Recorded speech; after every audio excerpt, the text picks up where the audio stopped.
In 1984, a man auditions for the TV show Press Your Luck. He loves the show so much that he's been on a 3-day trek from Ohio to California, and he's even brought a souvenir plate with the show mascot as a gift for the producer, Bill. Usually, he works in air conditioning repair, and in summer, he drives an ice cream truck. The audition is interrupted when assistant Sylvia reveals this man has given them a fake name. It turns out he took the place of another contestant who was late for his appointment. His real name is Michael, and he's immediately kicked out. Bill laments the loss since he liked Michael, but casting director Chuck says he can't cast a creep. At that moment, they hear a weird noise and Bill looks out the window to discover that Michael drove all the way there on his ice cream truck, which now won't start. Impressed by Michael's determination, Bill tells him to clean up and come back the next morning for the show. Afterward, Michael goes to a thrift store to get a nice jacket. He secretly rips off one of the buttons and convinces the cashier to give him a discount for the damaged product. Later, he just sews the button back on. The next morning, Sylvia gives Michael and the other contestants a tour of the studio. They look around the fictional sets before making it to the game show area.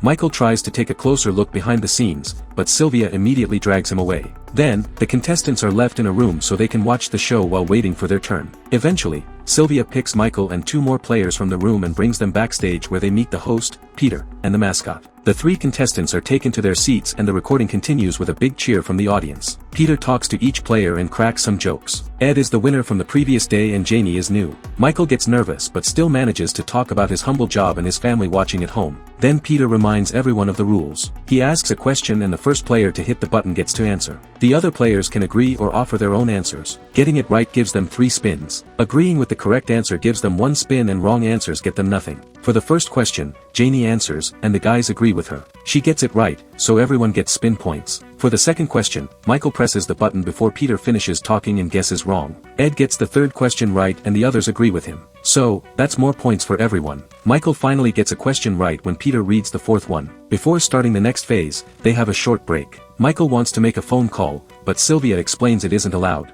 After the break is over, Peter spins the contestants' chairs so they can see the big board, a huge screen with various prize panels and a light that randomly highlights one of these panels. The players can press their button to stop the light and get whatever prize it lands on, or they can pass their turn and let their opponents go first so they can get the bankrupt space. The player with the lower score goes first, and that's Michael. Michael concentrates on the board and does 2 spins. First, he gets $2,000. Then, he gets $1,500 and a free spin. Unfortunately, his 3rd spin lands on the mascot space, and he loses everything, causing him to curse aloud. The production team isn't happy about this since they aren't allowed to put curses on a family show. They check the tape and confirm it's not something they can edit out, so they decide to re-record the reaction moment. Bill is getting nervous because if Michael misbehaves too much, they'll blame him for inviting him. Michael gets scolded and he immediately apologizes. Ed and Janie play next and they make $4,000 while Michael uses the chance to study the light patterns on the board. Then it's time for another break and Sylvia guides the contestants to the bathroom. A desperate Michael tells her that today it's his daughter's birthday and convinces her to let him make a call. Unfortunately,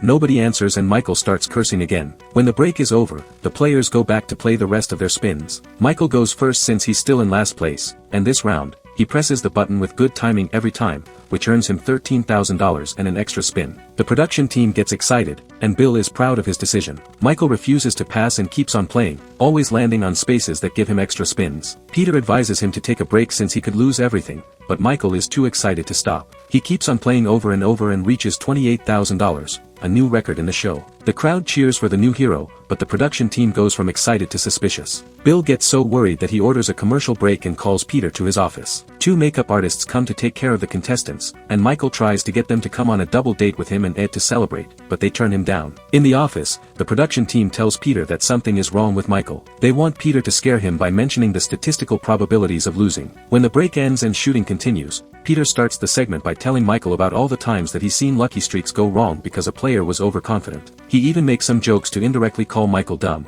However, no matter how many warnings Peter gives him, Michael wants to keep spinning anyway. Getting more nervous, Bill calls Chuck and asks him to investigate who Michael really is since he's afraid they may have been tricked. While the show continues, Chuck searches for Michael's application, which is empty except for a phone. He immediately dials it and discovers it's the show's number. Then he watches the audition tape and remembers the ice cream truck. Chuck searches for the vehicle in the parking lot and when he looks through the window, he sees a collection of IDs, license plates, and videotapes. At first, he can't find a way in, but a security guard lends him a crowbar. In the studio, Michael has made over $40,000. The production team is starting to freak out, and they consider stopping the game, but they can't do so without proof of cheating. Peter calls for another break after Michael surpasses $50,000. Soon, Chuck returns to his office with all the papers he took from Michael's truck. There's a business card with the name Lyle Roberts, so Chuck calls him pretending to be a clerk from Justice Court. He asks about the restraining order against Michael he's found, and Lyle mentions that Michael used to run a pyramid scheme scam. When Chuck tries to ask for more details, Lyle realizes this isn't a real court employee,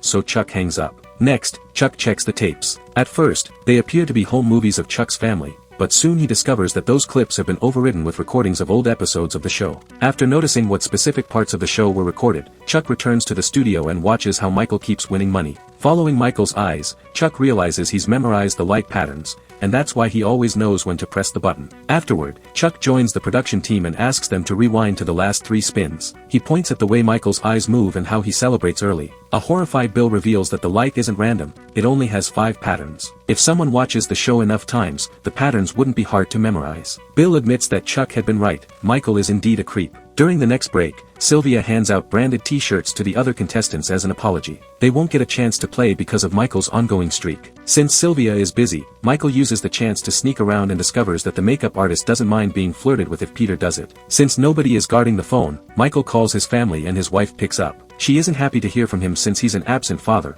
but she allows him to talk to his daughter anyway so he can wish her a happy birthday. He's forced to hang up when the bell rings to announce that the break is over. Michael turns around and discovers that the mascot has been watching him. Meanwhile, the production team argues over what to do. Memorizing can't be classified as cheating, so they need to stop Michael with another strategy. The discussion is interrupted by a call from Peter, who reminds them of the home player spin rule. This gives the team an idea to make Michael fail. Afterward, Peter records a special segment. He explains to the public that for the first time in the show's history, the episode has gone longer than their allotted time, so they may be there until nightfall. So far, Michael has won almost $70,000 and he still has spins to go. He goes again and makes some more money before Peter announces it's time for the home player spin. This means that Michael will be paired with a random audience member who will get the same amount of money that the light chooses next. The lucky person's name is on a card on Michael's desk, so he opens it and is horrified to read Lyle's name. Michael is now extremely anxious, yet he still manages to concentrate and press the button at the right moment. This gets him a trip to a 5-star luxury resort in Hawaii. Peter announces that Lyle will get the same prize. At that moment, a spotlight is moved to shine directly on Michael's face, blinding him for a few seconds. He complains about it and Janie joins him, so another break is announced. Meanwhile, the network CEO arrives at the studio to confront the production team. He's angry that the game was only programmed with 5 patterns and wants to know who let Michael in.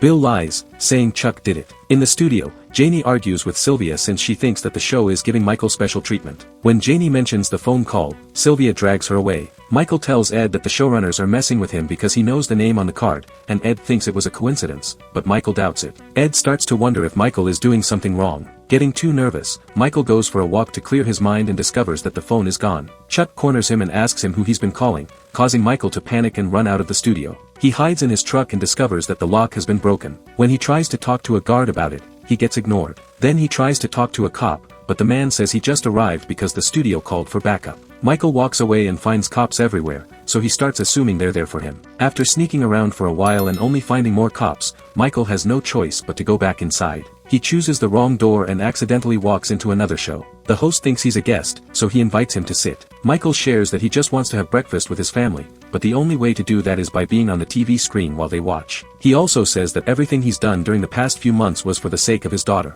The interview is interrupted when Sylvia comes to drag Michael back to the correct studio. In the meantime, Chuck goes to see the team and is devastated to learn that Bill has blamed him for everything. An argument is about to start, but an operator interrupts them to point out that the crowd absolutely loves Michael, seeing him as a national hero. If they play their cards right, they could use this as a publicity stunt. The CEO likes the idea, and they agree they'll air this episode by promoting The Luckiest Man in America. The show continues and Michael keeps on winning. Chuck returns to his desk to cry in private and looks at the phone he took away. When he presses the redial button, he gets to talk to Michael's wife. Soon, Michael's money passes the $100,000 mark, which in 2025 would be around $300,000. The production team is celebrating only to freeze when Peter announces he has a special call for Michael. Chuck puts Michael's wife on the air, and she insults him, saying she's tired of his tricks. She asks him to sign the divorce papers before hanging up. The studio falls silent, and not even Peter knows what to say. Michael freaks out and leaves his chair, so they take another break. The production team is panicking, trying to discover who did this, but the sound technician says he got a note signed by Bill. The editor points out that he can cut this segment out and they should keep playing. However, Sylvia informs them that Michael refuses to come back.